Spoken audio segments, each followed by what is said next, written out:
Assalamualaikum. Мінекей достар, бүгін бізде Nexia автокөлігі келіп тұр. Бұл жәндегідей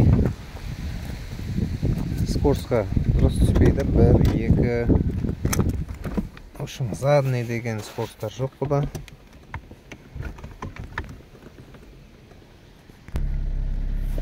Мінекей бізде қазір машинамыз оталып тұр. Көрсеңіздер, міне былай сасаң 3-ке түсіп кетіп отыр бұл. Мына задний вообще жоқ бұда, түспейді. Қадалып тұр. Бұны не істеуге болады? Бұны қазір ар жағынан кулисаны шешеміз. Қазір көрсетейін.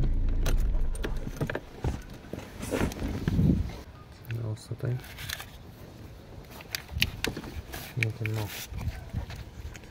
Коробкадан шығып тұрған.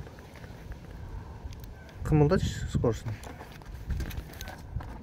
Жай қымылдап қаттық. Иә, жамбас қой. Міне көріп тұрған болсаңыздар, арасында зазор үлкен. Ортадағы шпонка жиіліп кеткен.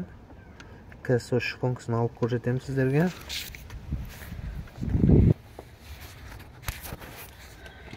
Мінекей достар, бұны шығарып алдық. Бұны бас жағыны көрсеңіздер, мінекей. Мінекей достар, қазір бізде үйде бір рабочий бар екен. Бұны басына қарасаңыздар.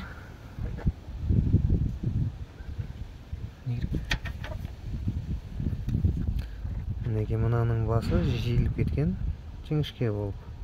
А мұнау сәл жуандау болып тұр, бұл тесікке. Жәндегіде плотно болып тұрады, ешқайда қымылдамайды кулица.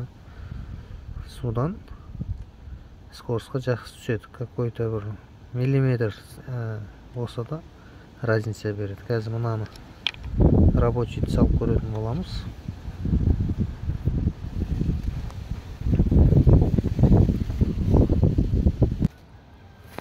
Неге бұл салынды? Кулицамыз орнында.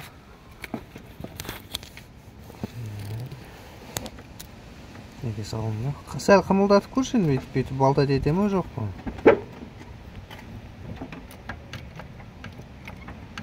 Жай. Әлі де кішкене зазор бар, ішінде пластмасы да жиіліп кеткен мұны заман. Қазір көреміз, қалай болады екен. Неге достар, қазір бұны көреміз. Бұлай тұрған кезде холостойда түсе береді ол. Моталар салып көру керек бұны. Сцепленияны бастық. Бірінші скорост бар. 2 жоқ бірақ. 2 міне жақта болып кетті. 2 жоқ екен. Задний бар. Екінші скорост жоқ. Енді бұны кулиса айнып кеткен. Соны қазір легировка жасайтын боламыз. Легировка жасау үшін мына жерде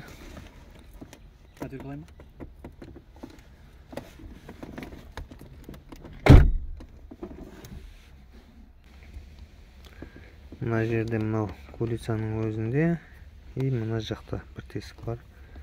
Осыған бір отвертка тығып қойылады бұлай. Қазір көрсетемін. Ар жақтан мен 12 головка менен кулицаны босатып алайық.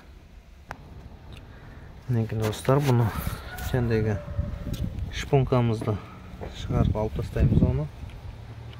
Ар жағында ұстап тұратын кулицасы жоқ екен. Бұл жолда түсіп қалуы да мүмкін. Бұған негізі сенім жоқ. Мінекей, оны алып тастадық. Енді ол жерге біз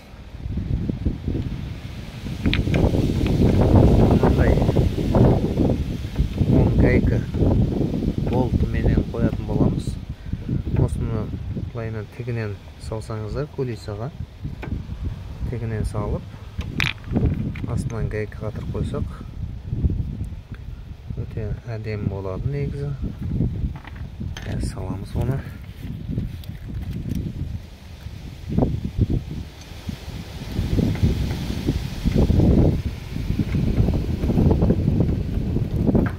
Ана жақтан көрінбей жатыр қазір астына гайка.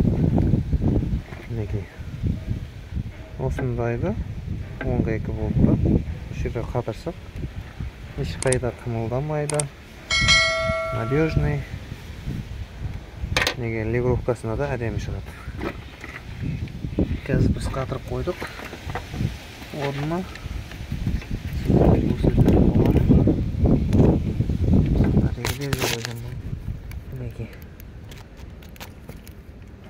Міне 10 гайка астыңғы жағына болтын қатырғанбыз.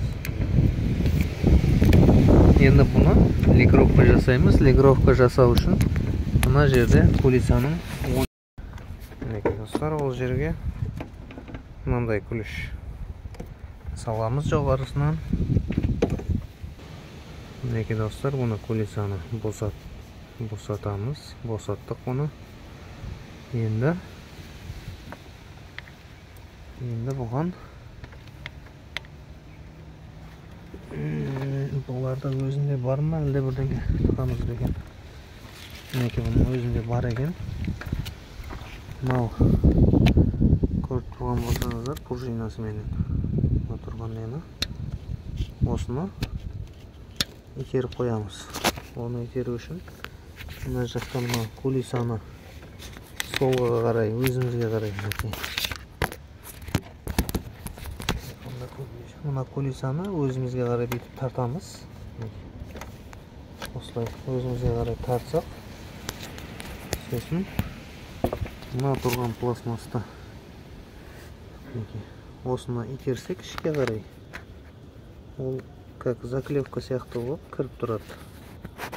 Камераға ыңғайсыз болып отыр.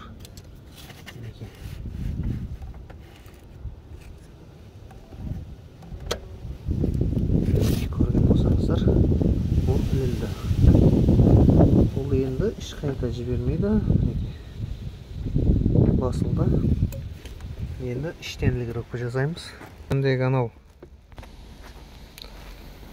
Мінекей достар, енді бұл жағына мына кулисаның сендегі айтқанымдай мына тесігіне тура осылай ішінде зазор болмайтындай мындай отвертканы салынған кезде салдық. Плотно болды. Ешқайда қымылдамайды кулисамыз. Ешқайда қымылдамайды.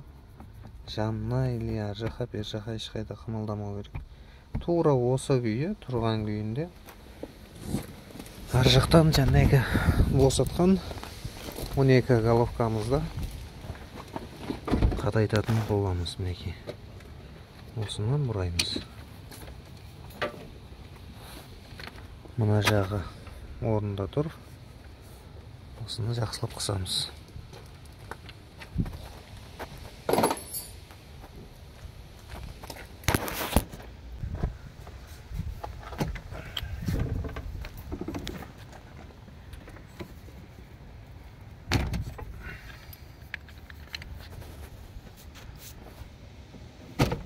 Мінекей болды.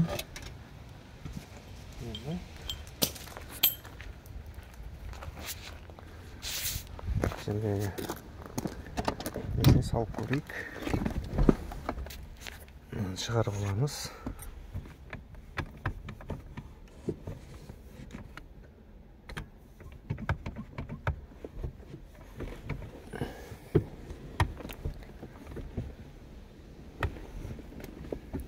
Екінші скорості өте жеңіл болып қопты.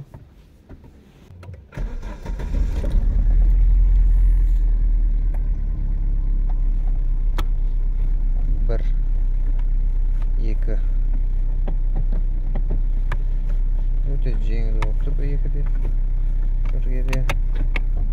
Заднайда бар. Мінекей әдемі болып тұр. Бір саусақпен ақ бетсеңіз өзі ақ ілініп кетіп отыр.